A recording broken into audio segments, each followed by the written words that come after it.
میں اپنی بھابھی سے عمر میں بڑا تھا، میری بھابھی شاید 17 سال کی ہوگی۔ ویسے بھائی کی تو لاٹری نکل گئی، ایک کام عمر لڑکی سے شادی ہو رہی تھی، اور وہ بھی اتنی حسین۔ جب میں نے اپنی بھابھی کا گھٹنا پکڑنے کی کوشش کی تو میری بھابھی چونک گئی۔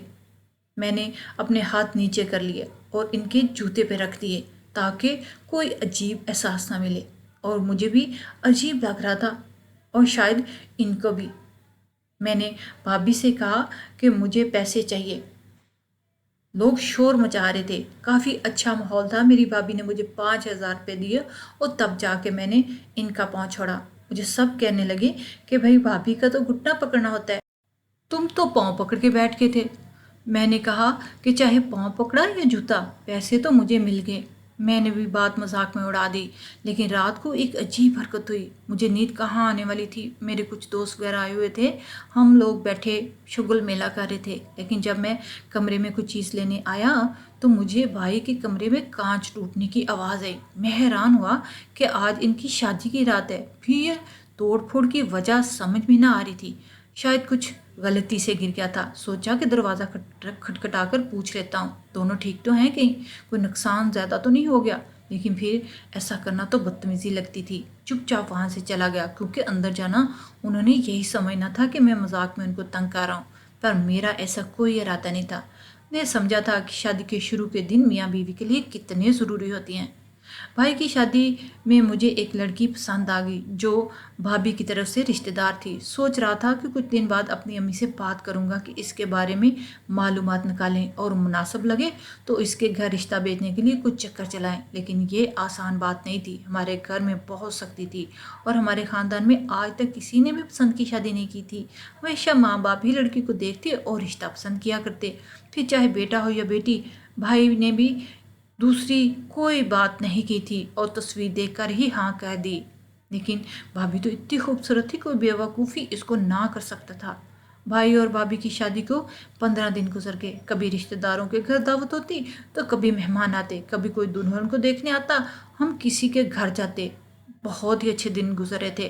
پھر میری اپنی بھابھی سے میری بہت اچھی دوستی ہوگی، ہم لوگ بہت دیر تک باتیں کرتے، جب تک بھابھی کچن میں کھڑی کام کرتی میں بھابھی کے پاس ہی کھڑا رہتا اور کوشش کرتا ان سے زیادہ باتیں کر سکوں، کیونکہ مجھے ان سے بات کرنا بہت اچھا لگتا تھا۔ وہ بہت اچھی تھی، میری لاڈلی بھابھی بن گئی تھی، لیکن پھر کچھ ایسا ہونے لگا جس کی مجھے ذرا امید نہیں تھی۔ یہ میچ کا سیزن چل رہا تھا اور ٹی وی صرف لاؤنج میں ہی رکھا گیا تھا۔ لاؤنج کے بالکل سامنے بھائی کے کمرے کا دروازہ تھا اور پیچھے کی طرف امی ابو کے کمرے کا۔ میرا کمرہ دوسرے فلور پر تھا، میں ٹی وی اپنے کمرے میں نہیں لے جا سکتا تھا اور میچ دیکھنے بنا میرا گزارا نہیں، تو لاؤنج میں بیٹھ کے میچ دیکھا کرتا۔ لیکن ایک دن میچ دیکھتے ہوئے حیرت تو پریشان رہ گیا، میرا بھائی بھابھی سے بہت کام کرواتا، کبھی بھابھی بھائی کے لیے کباب بناتی اور کبھی ان کے پسند کے کھانے، اور رات کو تو چائے کے بنا ان کا گزارا ہی نہیں تھا۔ رات کے 12 بجے کا ٹائم تھا، بھابھی کچن میں چائے بنا رہی تھی، وہ کمرے سے چلے گی اور پھر سے واپس آئی، لیکن جب واپس کمرے میں جانے لگی تو اس نے ایک بہت ہی عجیب حرکت کی۔ اس نے دروازے کی آڑ میں کھڑے ہو کر مجھے اندر آنے کا اشارہ کیا۔ میں نے کہا جی بھابھی کوئی کام ہے؟ اس نے مجھے چپ رہنے کا اشارہ کیا اور کہا کہ اندر آ جاؤ، لیکن وہ بولی نہیں۔ اس کے اشارے کا یہی مطلب تھا۔ میں سمجھا نہیں اس بات کو، میں نے اندر جا کر کیا کرنا تھا، اور بھابھی مجھے جس انداز سے بلا رہی تھی وہ انداز کچھ ٹھیک نہیں تھا۔ وہ دروازہ بند کر کے واپس چلے گی، لیکن میں سوچتا رہا کہ مجھے اندر آنے کے لیے کیوں کہہ رہی تھی۔ اگر بھائی کو مجھ سے کوئی کام تھا تو وہ خود مجھے آواز دے کر بلا سکتے تھے، یا بھابھی کو مجھ سے کوئی کام تھا تو مجھے بتا سکتی تھی، لیکن وہ مجھے اپنے کمرے میں آنے کا کیوں کہہ رہی تھی، جبکہ اس کا اپنا شوہر بھی تو کمرے میں موجود تھا۔ اگلے دن میں گھر سے نکل رہا تھا اور بھائی گھر میں آ رہے تھے، ہم دونوں ایک دوسرے سے ٹکرا گئے۔ بھائی کے ہاتھ میں کچھ تحفے تھے جو زمین پر گر کے، جب میں نے دیکھا کہ شاپر میں کیا ہے تو میں حیران ہی رہ گیا، کیونکہ اس میں بہت سارے تحفے تھے جو کہ کسی لڑکی کو بہت پسند آئیں گے، پرفیوم، میک اپ اور نہ جانے کیا کیا تھا۔ بہت اچھے سے خیال رکھا جا رہا ہے بھائی بھابھی کا۔ بالکل خیال تو رکھنا ہی پڑتا ہے نا، بیوی کو خوش نہ رکھیں تو آپ خود کیسے خوش رہیں گے۔ میں نے کہا ٹھیک ہے، جب میری شادی ہوگی تو میں بھی اپنی بیوی کے ایسے گفٹ لایا کروں گا۔ میرا بھائی ہنس کے واپس اندر چلا گیا اور تھوڑی دیر بعد واپس کام پر چلا گیا، شاید یہ چیزیں دینے کے لیے ہی گھر آیا تھا۔ بھابھی شام کو چائے بنا رہی تھی کہ میں نے کہا آپ کو تو بڑے گفٹ مل رہے ہیں بھابھی، کیا خیال ہے؟ تھوڑے گفٹ اپنی دیورانی کے لیے بچا کے رکھ لیں، آپ کی تو شادی ہوئی ہے، آپ کو تو اتنا کچھ ملا ہے۔ میں مذاق کر رہا تھا۔ بھابھی نے مجھے حیرت سے دیکھا۔ کون سے تحفے؟ کون سے گفٹ جس کے بارے میں تمہیں پتہ ہے اور مجھے نہیں؟ میں نے کہا ابھی تھوڑی دیر پہلے ہی تو بھائی آپ کے لیے بہت سارے تحفے لے کر گھر داخل ہوئے تھے۔ بھابھی نے کہا نہیں، ان کے ہاتھ میں تو کوئی شاپر نہیں تھا، صرف اپنے آفس کا بیگ تھا۔ صبح جاتے آفس کی ایک ضروری فائل بھول گئے تھے، پھر وہی لینے آئے تھے۔ بلکہ ان کا تو موڈ ہی بہت خراب تھا کہ میں نے ان کو واپس جاتے ہوئے فائل یاد کیوں نہیں کروائی۔ میں تو یہ سوچ کے حیران تھا کہ بھابھی کے لیے تحفے آئے اور وہ کہاں گئے، اور بھائی تو کہہ رہے تھے کہ یہ سب بھابھی کے لیے، اور ظاہر ہے یہ بھابھی کے لیے ہی ہوں گے نا۔ پھر بھابھی مجھ سے جھوٹ کیوں بول رہی تھی؟ اس میں چھپانے والی کیا بات تھی؟ میں تو پہلے ہی دیکھ چکا تھا۔ میں نے بھابھی سے کہا بھائی نے آپ کو کوئی تحفے نہیں دیے؟ تو میری بھابھی نے یقین سے کہا نہیں دیے، انہوں نے تو مجھے منہ دکھائی میں کچھ نہیں دیا تھا، تم تحفوں کی بات کرتے ہو۔ انہوں نے یہ بات بہت ہی مسکرا کر کہی تھی، ان کے لہجے میں کوئی شکایت نہیں تھی۔ بھابھی کو مجھ سے جھوٹ بولنے کی کوئی ضرورت نہیں تھی، پر اگر وہ تحفے بھائی نے بھابھی کو نہیں دیے، پھر وہ چیزیں کس کی ہیں؟ وہ چیزیں کسی اور کی نہیں ہو سکتی نا۔ میری امی کو پرفیوم لگانے کا کوئی شوق نہیں تھا، اور نہ ہی ان کی عمر تھی کہ وہ چاکلیٹ کھائیں۔ اگلے دن بھابھی نے لال رنگ کا جوڑا پہنا تھا، پر وہ اس جوڑے میں بہت حسین لگ رہی تھی۔ میں نے کہا آپ بہت پیاری لگ رہی ہیں، اور آپ کو پتہ ہے لال رنگ میری پسند کا ہے۔ میری بھابھی نے کہا تبھی تو میں نے یہ سوٹ پہنا ہے۔ میں حیران ہوا، وہ ایسی بات کیوں کہہ رہی ہے؟ لیکن بہت پیاری لگ رہی تھی۔ جب سب کھانا کھانے بیٹھ کے تو وہ میری طرف زیادہ توجہ دیتی تھی۔ میں کہتا کہ روٹی پکا دیں تو فوراً میرے لیے تازہ روٹی بنانے کے لیے چلی جاتی، میری پلیٹ میں بار بار کھانا ڈالتی۔ اگر پتہ چلتا کہ میں بیمار ہوں تو بار بار مجھ سے پوچھتی تمہاری طبیعت کیسی ہے، میں تمہارے لیے سوپ بنا دوں۔ بھائی گھر میں ہوتا لیکن وہ بھائی کو ٹائم دینے کی بجائے میرے پاس آ کر مجھ سے باتیں کرتی۔ یہاں تک کہ میری امی نے بھی بھابھی کو کہہ دیا کہ جب تمہارا شوہر گھر میں ہوتا ہے تو تم اس کو وقت دیا کرو۔ شادی کے شروع کے دن ہی ایسے ہیں، جتنا ٹائم تم لوگ ساتھ گزارو گے اتنا ہی اچھا ہے۔ بار بار باہر مت آیا کرو، کوئی کام ہوگا تو میں خود ہی کر لوں گی، تم اپنے شوہر کے پاس بیٹھا کرو۔ امی نے دراصل یہ نوٹ کیا تھا کہ وہ بھائی سے زیادہ میری طرف توجہ دیتی ہے، لیکن امی نے یہ بات صاف صاف نہیں کی کیونکہ ایسی بات کرنا نامناسب لگتا ہے۔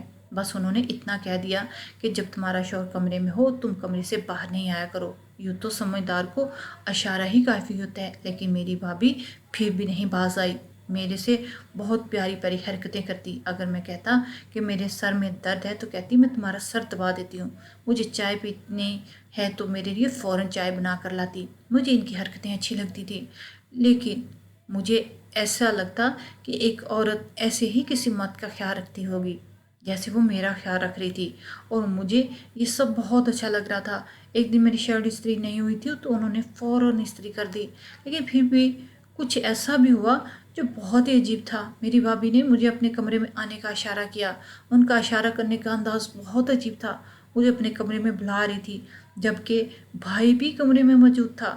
بھابھی رات کو ہی مجھے اس طرح کے اشارے کرتی جبکہ دن پر بالکل نارمل ہوتی۔ میں اس بات کو برداشت کر چکا تھا اور سوچا کہ بھابھی سے بات کروں گا، نہیں تو ان کو عجیب محسوس ہوگا۔ لیکن جب 2-3 دفعہ ایسا ہوا تو سمجھ سے باہر تھا، وہ ایسا کیوں کہہ رہی تھی۔ سوچا کہ ان سے بات کر لیتا ہوں، ان سے پوچھ لیتا ہوں، لیکن جب میں نے ان سے بات کرنے کی کوشش کی تو انہوں نے بات ہی بدل دی۔ وہ مجھ سے اس موضوع پر بات نہیں کرنا چاہتی تھی، اسی لیے میں نے بھی بات نہیں کی۔ میری بھابھی کا میری طرف جھکاؤ اس قدر ہو گیا کہ میری امی ابو بھی پریشان ہو گئے۔ میں نے کہیں باہر جانا ہوتا تو مجھے کہتی مجھے ساتھ لے چلو، طبیعت خراب ہوتی تو کہتی میں اسی کے ساتھ ڈاکٹر کے پاس جانا چاہتی ہوں۔ بہانے بہانے سے میرے پاس بیٹھ کر گھنٹوں باتیں کرتی، میرے پسند کے کلر میں ہر ٹائم ہوتی، باتوں باتوں میں میرا ہاتھ بھی پکڑ لیتی، ہنس ہنس کے مجھ سے بات کرتی، تیار ہو کر مجھ سے پوچھتی میں کیسی لگ رہی ہوں۔ وہ ساری حرکتیں جو ان کو میرے بھائی کے ساتھ کرنی چاہیے تھی وہ میرے ساتھ کر رہی تھی۔ میری ماں بہت پریشان ہو گئی، سوچا کہ اپنے بیٹے سے بات کرنی چاہیے، لیکن پھر سوچا کہیں وہ برا نہ مانے اور وہ میاں بیوی کی لڑائی کی وجہ نہ بن جائے، کیونکہ اللہ کہتا ہے کہ میاں بیوی میں لڑائی کی وجہ بننے والے کو اللہ پسند نہیں کرتا۔ اب تو میں بھی پریشان رہنے لگا تھا۔ ایک رات میری بھابھی نے مجھے کمرے میں آنے کا اشارہ کیا، وہ دروازے میں کھڑی تھی